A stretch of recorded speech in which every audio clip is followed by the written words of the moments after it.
Hi, I'm John DeVore. Welcome to the channel. Today's video is not about music. Not directly. Not at all, I don't think. Not about speakers, not about hi-fi specifically. The video I'm making right now is a little bit about the process of making these videos. And the idea came to me this morning on my walk to work. And I saw this little tableau of tragedy where someone had dropped a full jelly jar, looked like it could have even been unopened jar of jelly on the sidewalk, splat everywhere, and it reminded me of something. And so the element that I wanted to talk about, the element of making these videos that I wanted to talk about today has to do with the editing. And it has to do with a specific type of editing called the jump cut. And one of the things that I've noticed is in the beginning of this channel, 2 years ago now? More maybe. Yeah, more than 2 years ago. Early on in this channel, I started using jump cuts, and I didn't like using them.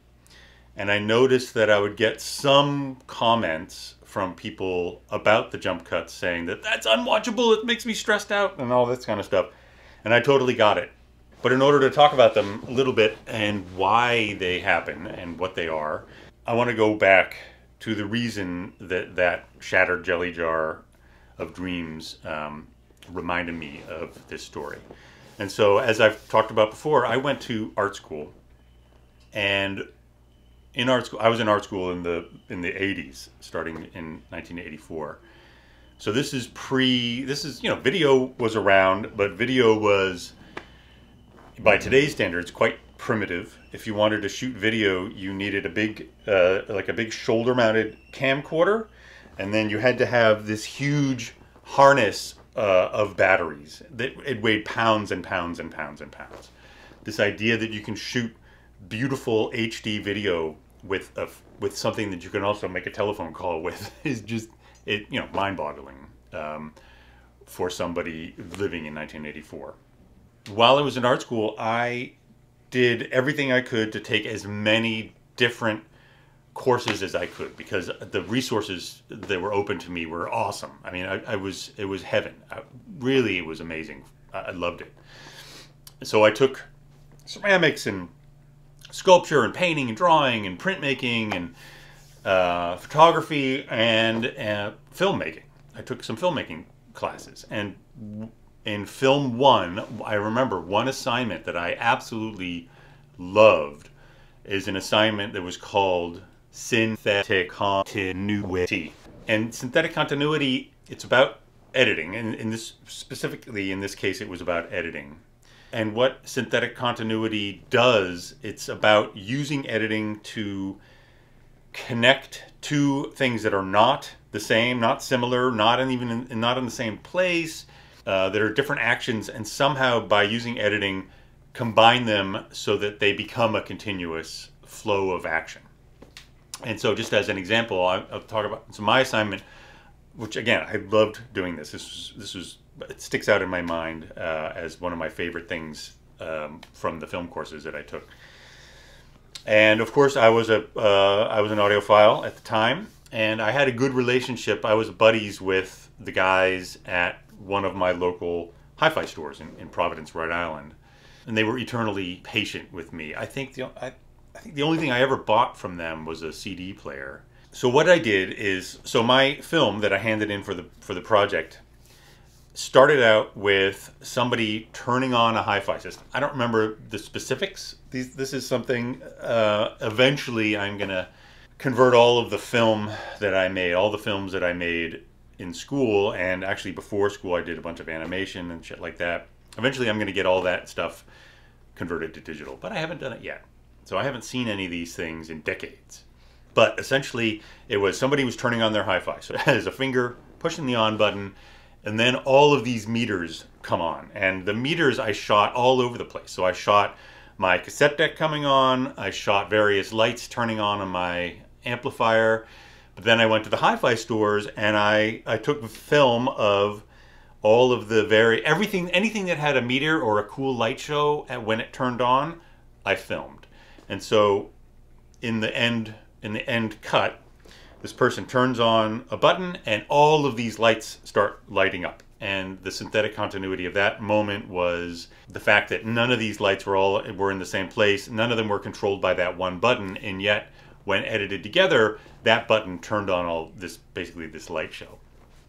Then the guy took a record out of the sleeve, blows it off, examines it, like one does. And at some point, he's holding the record and it slips out of his hand.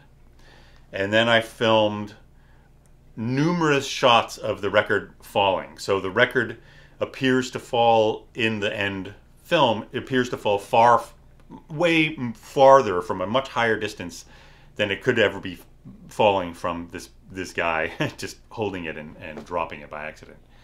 And then the edit that I was reminded of this morning.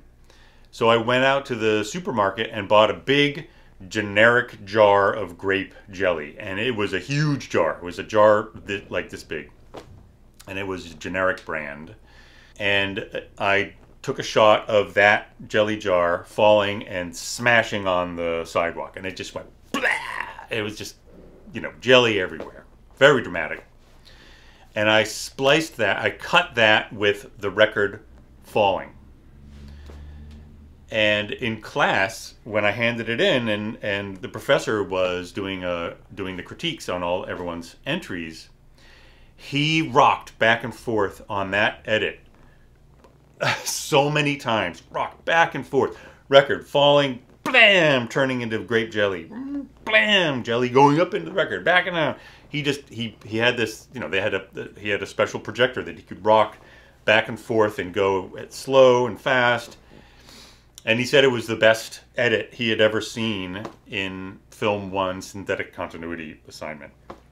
So I was reminded by that little accident, the jelly accident this morning that I witnessed, that I saw. And so what does this have to do with the jump cuts?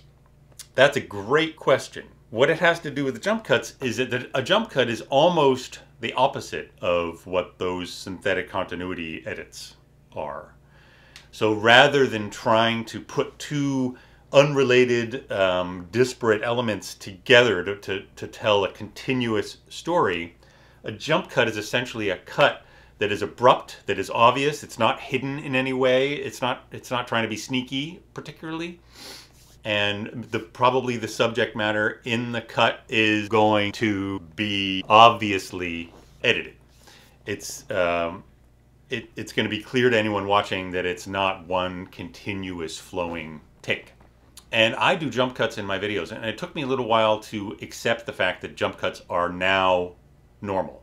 And that's because the format of these videos is not the same as the format of filmmaking. Technically, filmmaking, the way I learned it, especially on film, where you're editing every single piece, and you're literally cutting a piece of film and splicing two pieces of film together to create something new.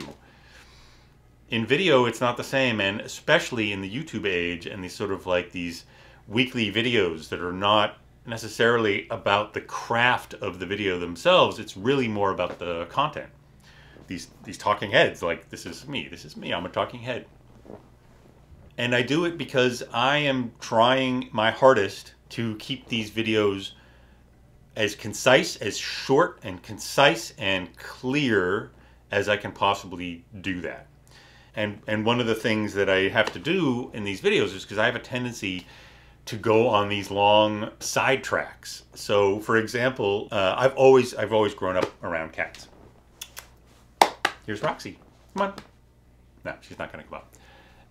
I grew up, I have baby pictures of me with these two cats, Tito and Sarah, beautiful Persian cats, who at one point my dad, this is the story my mom always told, is that my dad let them out one day and they were indoor cats and they never came back.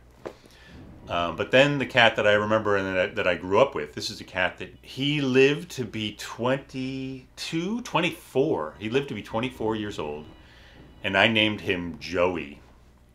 I didn't name him Joey. I named him Joe because when I was a little kid, I think 3, when I named him, I was 3, and I thought it would be cool. He was a boy cat, and I loved what I thought were the boy names, cool boy names. Joe, Mike. So I named him Joe, and my mom, who had given me permission to name the cat, turned it into Joey, and he was Joey for 24 years. He was the sweetest cat. He was my best bud. And this story literally has nothing to do with the subject of this video, but I hope you enjoyed it, and thank you for watching, and I'll see you at the next one. Bye.